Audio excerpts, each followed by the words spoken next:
Hi, thanks for coming on. Andy speaking, Monday the 14th of February. Looking back at the weekend and ahead to games midweek. And just to say, next time be Thursday. Thursday evening will be the next time. And we've got a decent coupon, I think, for Scotland this weekend and in the National League. So, fingers crossed. Let's look back at the weekend. Excuse me, Scottish Championship. Kilmarnock 2, Dunfermline 1.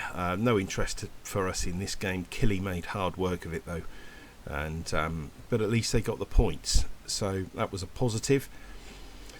Morton 2, Queen of the South 1. We were with Morton. Pleased to say they won. Again, they made hard work of it, and got to say they are showing a bit at the moment, Morton, and playoff position not so sure, but if they keep winning and these sides keep dropping points, then door could be open to sneak into that final playoff place. Who knows, there's still plenty of time to go, but the Ton are in form and they're doing us a favour, and that's a rarity. League 1, Airdrie 4, Montrose 1. I didn't see that coming. I priced Airdrie up to win the game. I didn't think a 4-1 hammering would be the end result, but excuse me, I don't like to say that teams are giving up, but I think Montrose, it's going to be a playoff place at best, and I think that's similar, very similar to Forfar. Perhaps mentally, that's what they've accepted now. They're not going to catch Cove. I think Airdrie are the only team that can do that. We're with Airdrie as well, so fingers crossed. But it was a good performance from Airdrie. Really pleased with that. Alloa 1, East 5 3. I just don't know what to say about Alloa. As I said at the weekend, they shouldn't be odds on, even for a game at home to East 5. And they've lost it 3-1. I've not spoken to anybody since the game. I was hoping to today, but I've been busy, so it's going to have to wait till tomorrow. But, I mean, make no mistake, they are entrenched now, fighting at the bottom. I don't think they're going to finish bottom. I think East 5 will. But I think they're going to finish second bottom and end up being in a playoff place. And if they've got to play a team like Forfar, who knows? Alloa could end up dropping into League 2. It's just something that was beyond thinking 6 months ago, but it is a distinct possibility. Clyde 1, Dunfermline 3. We were with Clyde, sorry to say. I didn't see this one coming either. They were rated to win. There was a bit of value in there. I thought it was a decent bet, and it's a bet I'd be happy to make every week or every time that a bet like this crops up. And Dumbarton, you know, they had something to play for, didn't they, really? As Clyde have, because Clyde can still sneak into a playoff position. But, you know, with Dumbarton winning, it does sort of really throw Alloa in the mix at the bottom. Cove 0, Queen's Park 0. Diabolical game, from what I'm told. As I said, there was too many of these teams this week. I did say at the time, I mean, we've only had 3 bets and we've made a loss, but you know, I did say there was plenty of these teams rated around 50% that were odds on and shouldn't be, and Cove and Alloa were 2 of them. There was value in Queen's Park, but I couldn't have imagined backing a side that's drawn the amount of games they did. And this one again was a draw, wasn't it? It's really, really funny season. League 2, Edinburgh Stirling. We were with Stirling. Edinburgh got the win 1-0. They were rated to win only just, but there was value in Stirling, so I was happy to back him. You know, particularly given Edinburgh's home form has been poor all season, but they picked a time to win. This game as well surprised me. They've been pretty decent at home, Elgin, and I was keyed up to back them tomorrow night. But this result has sort of dropped the figure slightly and made it a non-value bet. So there's nothing in Scotland midweek. It's all going to be National League bets. Excuse me, Elgin. 0.5 in Stranraer. It didn't really offer anything to me. I was looking to back Elgin, as I said, all week, but we didn't get the price. But poor performance. Moving on to the National League. A poor week here for us. Just the one winner, but we'll quickly touch on them all. Boston 1, Southport 1. they were rated to win. Boston, the value wasn't great, but we backed them.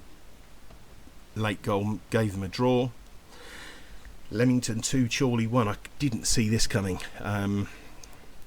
Chorley have been on such an unbeaten run for a long time. I didn't foresee Leamington turning them over, but they did. Sad to say. National League, that should be South actually. Sorry, I apologise. It doesn't matter, we know it's the South. Billericay 2, Dulwich 0. Again, I thought Dulwich on the brink of, being in a playoff position. Billericay probably the poorest side, or one of the 2 or 3 poorest sides in the league. And Dulwich, just so unreliable. Been such a difficult team to call. They are the Queen of the South of the non-league, Dulwich. I certainly won't be getting involved with them again. Eastbourne 2, Maidstone 3. Thankfully, this did win for us. There's 0.17 in it. It was the best bet in the National League in terms of value, and that's a poor figure overall, isn't it? But let's have a quick look what it's done to results in Scotland. We had that fantastic weekend, didn't we? Last week. Midweek was poor to us, and this weekend, what have we lost? We've lost 0.7 this weekend, so as you know, I'm not worried about that. 9 points up, 47% strike rate, which is poor, but we've played some decent price teams, haven't we? 9.05, 45% profit on investment. But the one positive thing I'll say is that quite often when you get a run like this, you get a run like this. And as I say, I think the coupon this weekend looks pretty good. So I'd be confident of making a profit this weekend. Very confident, actually. National League takes us back in the red, doesn't it? 5 losers. Maidstone was a winner. 1.8 down. I still think we'll turn it round. I really do. Right, let's move on then to the midweek. All bets are in the National League. Sadly, 5 out of the 6 are at home, which is, if you know, I prefer to play away always, but the value's at home. Start with Bromley South Stockport, 33-23, 44. I think Bromley have been underrated for this. I've been guilty of underrating them at times this season. They've won 10 from 14 at home, which sounds excellent. If you look at the home form, you'll see that they've not beaten any of the top 5, which that's a concern, isn't it? But to be fair, Stockport haven't beaten a top 5 side on the road either. Bromley turned over Notts County here last time, and just for the simple fact Stockport have not won an away game against a top side on the road, to me they shouldn't be odds on just purely on that basis. And obviously the counter argument is Bromley haven't beaten a top 5 team at home either. But as I say, I think Stockport, there's no way they should be odds on for this. I've got them in at 5-4. They're 10-11. I think the 11-4 is pretty good. Well, it's not pretty good, it is good. You're getting 0.75 extra in it. Now, you got to take into account there's a 67% chance this bet isn't going to win, as I always seem to have to point out, because people email and say, oh, you told me this to back, and that's when there's a 67% chance this bet's not going to win. Okay, but because this bet's heavily favoured in terms of value, it's always going to be a bet. So Bromley to beat Stockport. Wealdstone Maidenhead 54-22-24. Now Wealdstone are a team I think that should be odds on. They've got a fantastic record against clubs below them. They've won 6 from 8. Maidstone, they've been poor on the road. They've just won one game all season. I think Wealdstone should be odds on 5-6. There's even money about. Whether that evens will last or not, I don't know. But I think it's certainly worth a go. They should be odds on. 0.17 in it. I'm happy to bet it. And I just got to say that the figures this, compared to Saturday, are more favourable. The least favourable bet's York, but we'll come to that anyway. Right, National League North, Kidderminster Hereford 67-22-11. I'm surprised to find Kidderminster at 4-6. I have to say, I've got them in at 1-2. So there's 0.16 in it. It's not brilliant, but it's a value bet. They look real good things to me. They've won 8 from 11 at home and 6 of the last 7. I mean, Hereford, they've been poor on the road all season. They've just won 3 times, all of them against teams below them. Kiddy are fighting for the title. Make no mistake about that, and they are must bets. They slipped up the other week at home to Gloucester. I don't think they'll make the same mistake tomorrow night. I think they must be backed. Southport Curzon 52-22-26. Again, I think Southport warrant being odds on, and their record shouts that as far as I'm concerned. They're unbeaten at home all season, and their record at home to teams beneath them is 1-8 and drawn 1. Don't forget, they are unbeaten at home all season, and they've won 8 and drawn 1 against teams below them in the league. Curzon have 1 win on the road since September. Southport should be odds on for this, guys. Make no mistake. I think 5-4 is a good price.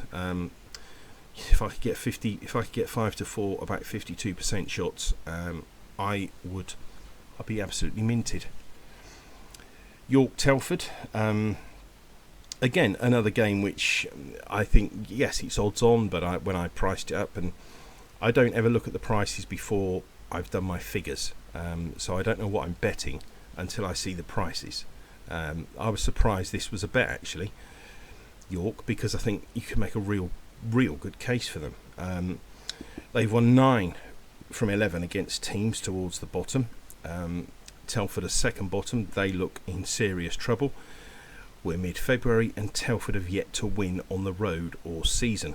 And I think, without going into the actual mathematical workings I do on the bet, if I said to you Team A has won 9 from 11 against teams in the bottom area of the table, and they're playing at home to a team that hasn't won away all season, you'd be, 4-6 is what price York should be.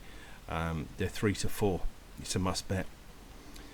Finally, National League South Concord, St Albans 27-23-50. They're still in the mix for the playoffs, St Albans. I think they should be even money, and they come here for this game with played 7, won 5, drawn 2 away to teams in the bottom half. So that's a really solid record, isn't it? 7 games played against the bottom half teams on the road, won 5, drawn 2. I think that warrants them being favourites and having a high figure. I mean, Concord are just such an in and out side. People will say, oh, well, they beat Havant the other week here. But I mean, Havant have gone. I know a lot about Havant and Waterlooville. I go and see them quite often. They're not a team to trust at all, I promise you. And as I say, I think Saints can keep that solid run going. So that's it for midweek. I'm back in Bromley, Wealdstone, Kidderminster, Southport, York, St Albans, all 1 point to win. And you might say, this is 67% and that's 33. How come you're not having twice as much on? If I was going to be forced to have twice as much on, I would have twice as much on Bromley. That's because the value's in it, and simple as that. Yes, Kidderminster I think will win, but if you're going to talk about points, you've got to be having more money on the team with the most value. But I'm doing everything to 1 point this week. I just think that's the sensible way to play it. So that's it, 6 bets. Fingers crossed we're lucky, and as I say, I'll be back Thursday on what looks a really decent weekend in Scotland. It really does, and the National League. So I don't want to tempt fate, but I think that we can have a good weekend in both division, both codes of football this weekend, Scotland and the National League. So that's it, guys. Fingers crossed for tomorrow. Bye for now.